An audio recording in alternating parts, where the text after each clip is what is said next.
सोनम वांगचुक को अरेस्ट कर लिया गया है और एक प्रोटेस्ट को ये ऑर्गेनाइज कर रहे थे। किसको वो कर रहे थे? लद्दाख में। और लद्दाख को छठी अनुसूची में शामिल करने की मांग उठा रहे हैं। इसके अलावा उसको राज्य का दर्जा देने की मांग उठ रही है। तो इसी धरने प्रदर्शन में 4 लोगों की डेथ हो गई और कई सारे प्रदर्शनकारी घायल हुए। तो आज हम यही बात करेंगे कि राज्य का दर्जा देना क्या है और छठी अनुसूची क्या है, इसको लेकर क्या क्या चुनौतियां हैं। सरकार छठी अनुसूची में शामिल क्या लद्दाख को कर सकती है, नहीं कर सकती, राज्य का दर्जा दे सकती है या नहीं दे सकती है। आज इसी मुद्दे पर डिटेल में हम बात करेंगे। और देखिए, ये है लद्दाख, ये भारत का ये मैप है और इसमें अगर आप ये वाला एरिया देखेंगे ना, तो ये वाला एरिया है लद्दाख का। इसमें यहां पर हम देखते हैं जम्मू कश्मीर। जैसे कि आप सभी जानते हैं कि 2000 ये इस तरह का दिखाई देता है। अगर हम देखें ना तो बहुत ज्यादा सुंदर दिखाई देता है लद्दाख। यहाँ पर ये प्रोटेस्ट हो रहे हैं, तो प्रोटेस्ट में लोग इकट्ठा है, धरना प्रदर्शन भी हुआ था जिसमें आगजनी भी की गई थी। ये सारी चीजें हैं।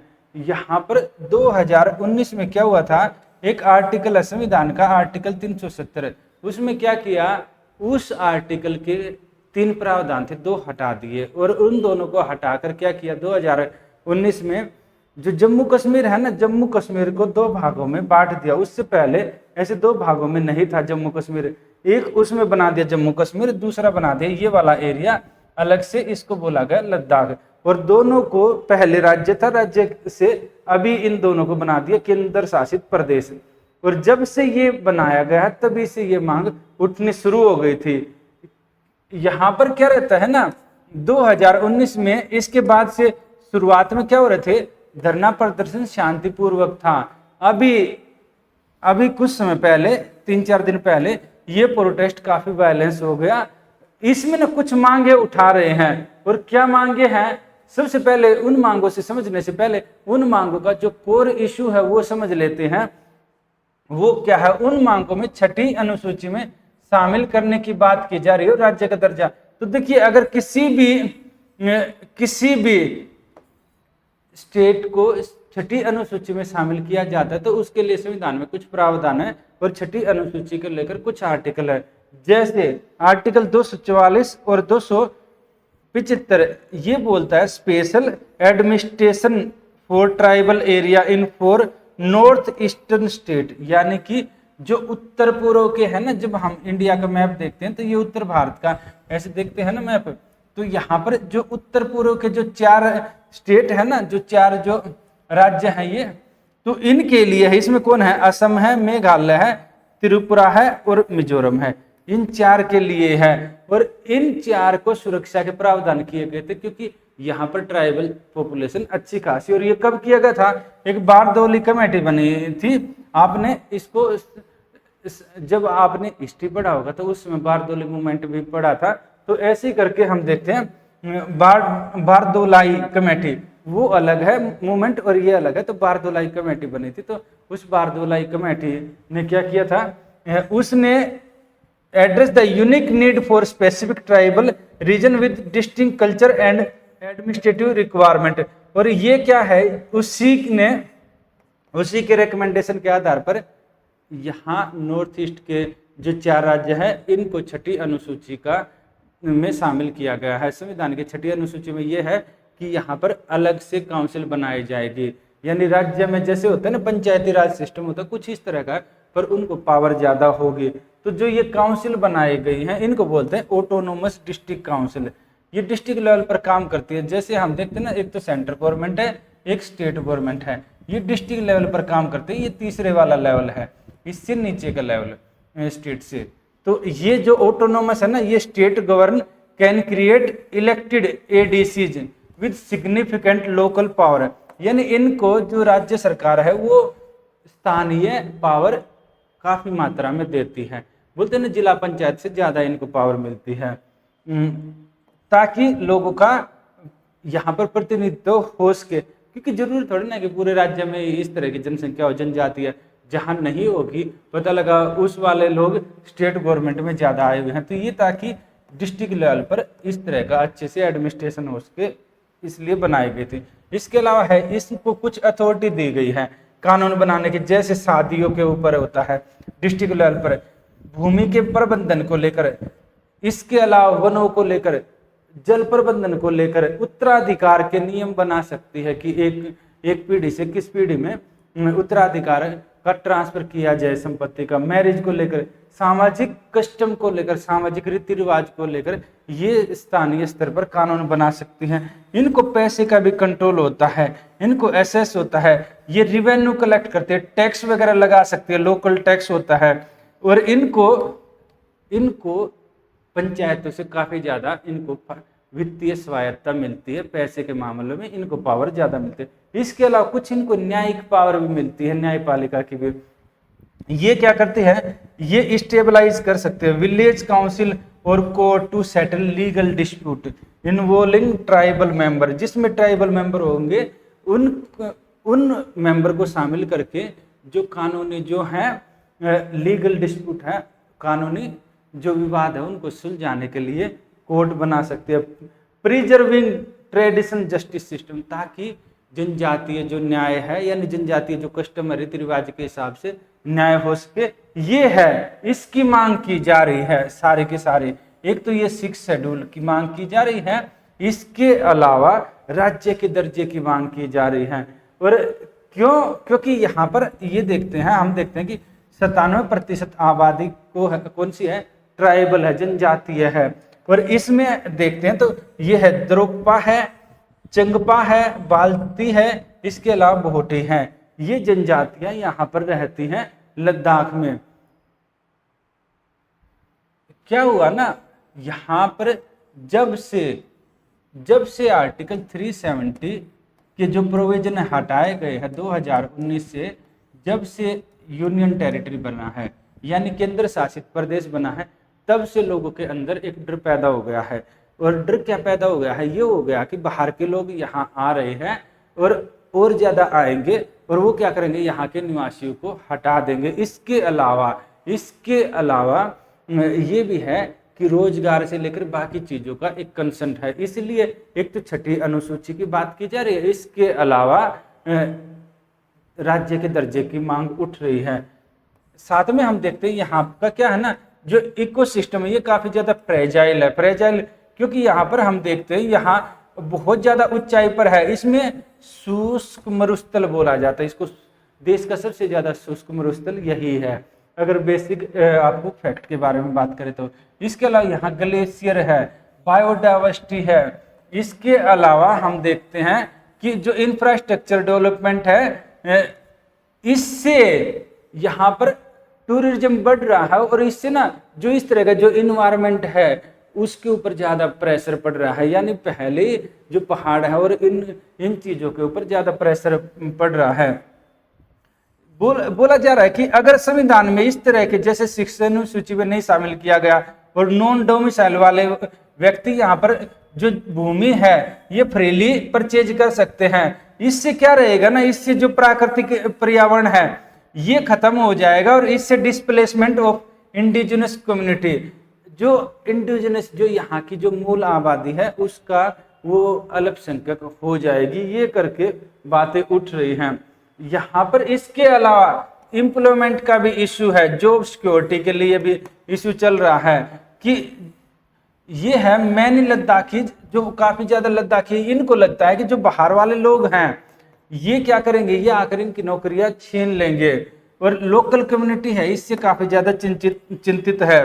रिजर्वेशन का बेनिफिट है, 6 शेड्यूल से स्थानीय स्तर पर इनको रिजर्वेशन का बेनिफिट मिलेगा, ये भी चिंताएं इनको है कि भाई अभी क्या होगा, इनको इनका बेनिफिट नहीं मिल रहा है। यूनियन टेरिटरी है तो यूनियन टेरिटरी है जो यूपीएससी से और बाकी उनसे भर्ती होते हैं और वो आते हैं, और यूनियन टेरिटरी केंद्र शासित प्रदेश में यानी कि जो है ना कि एसएससी और बाकी वहाँ से लोग जाएंगे और भर्ती होकर वहाँ रोज सेंटर से लेकर हर चीज़ में सेंटर का कंट्रोल है, स्टेट लेवल पर ज़्यादा कुछ कर ही नहीं पा रहे हैं। ये इशू आ रहा है और इस इशू को लेकर मांगे कम लंबे समय से उठ रही थी, जिसमें अभी वायलेंट हो गया है धरना प्रदर्शन।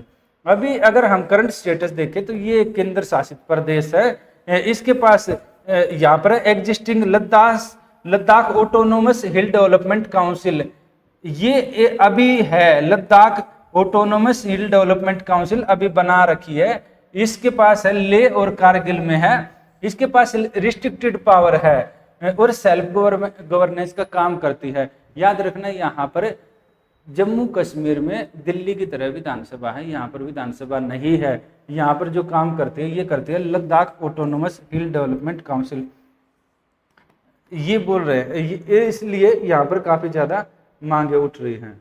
फिर अगर हम इसको राज्य का दर्जा देते हैं तो यहाँ पर इश्यू क्या आता है, इसको राज्य का दर्जा देने में क्या दिक्कत आ रही है, तो हम यही बात करेंगे सरकार क्यों नहीं दे देती इसको राज्य का दर्जा।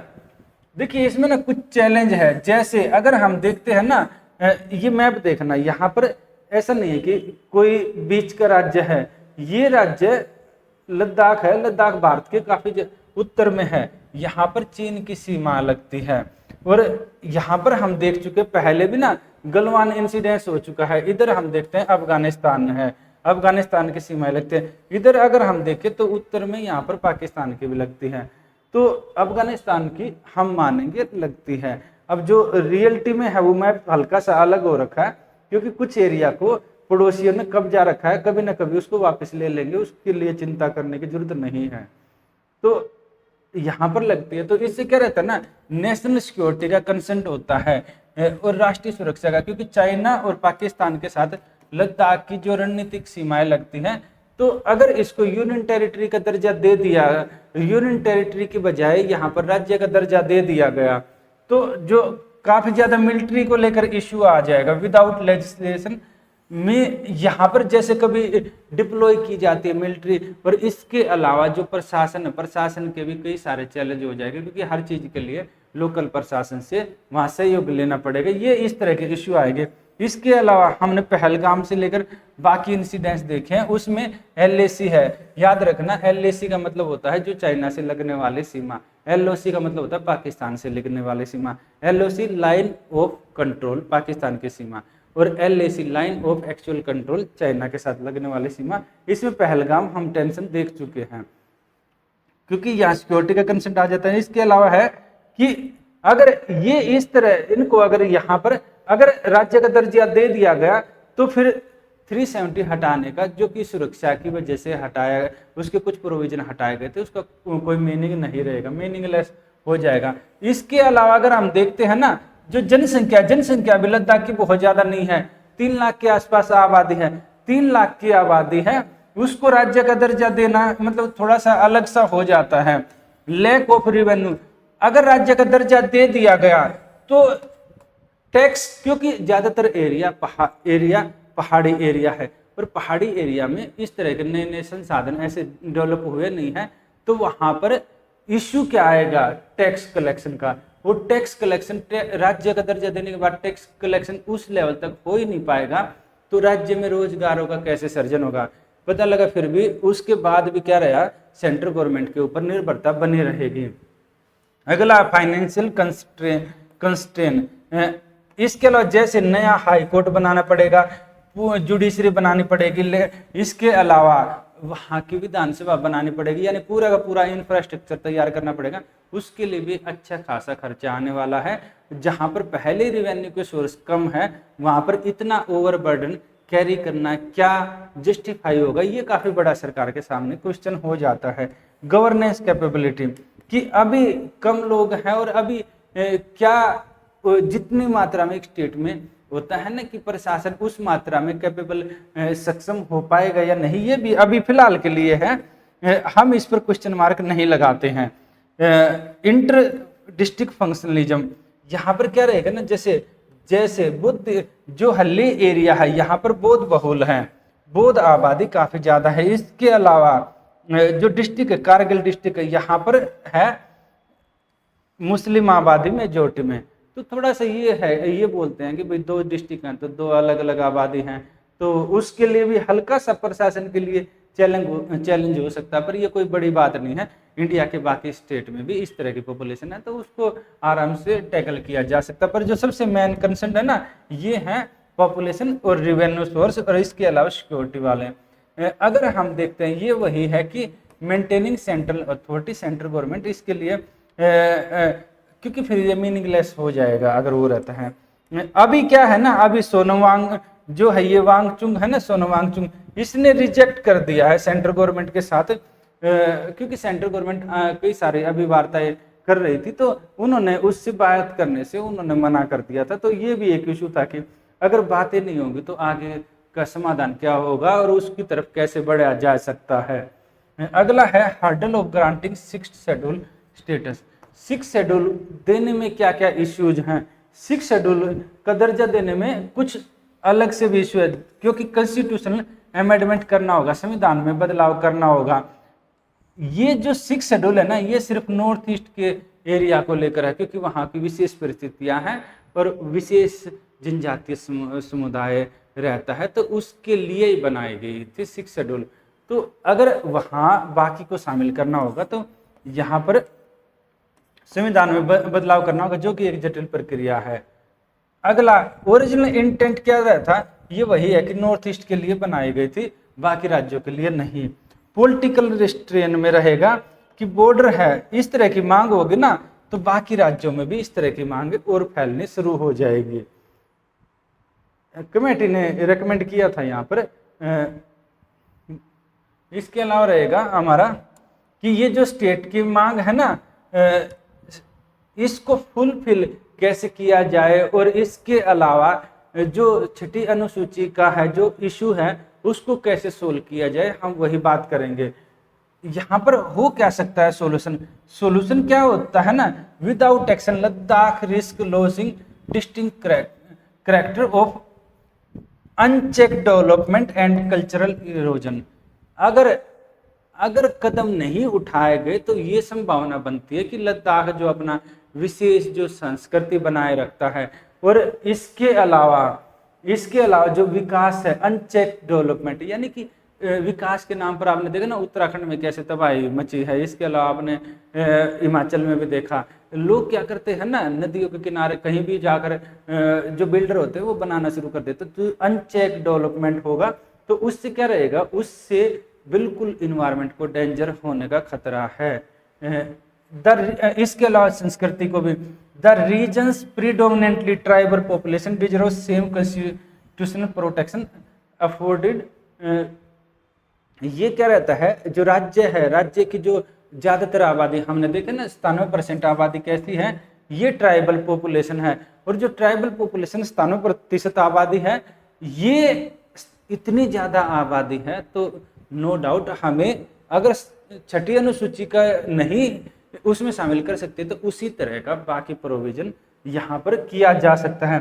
Resolution required political will to navigate constitutional complexity while, ये डेमोक्रेटिक एस्पिरेशन जो इनकी है ना, जो इनकी प्रजातांत्रिक जो एस्पिरेशन है और मीनिंगफुल तरीके से जो उठाई जा रही हैं, लद्दाख के पीपल को शामिल, लद्दाख के लोगों को शामिल करते हुए लद्दाख को जो स्वायत्ता देने की मांग संविधान के दायरे में रहकर उसको पूरी की जाए। और साथ में ये देखा जाना चाहिए कि इश्यू क्या है, उनको रिजोल्व करते हुए लोगों की मांगे फुलफिल हो रही है या नहीं हो रही है, और जो लॉजिकल जो मांगे हैं उनको बिल्कुल पूरा किया जाना चाहिए।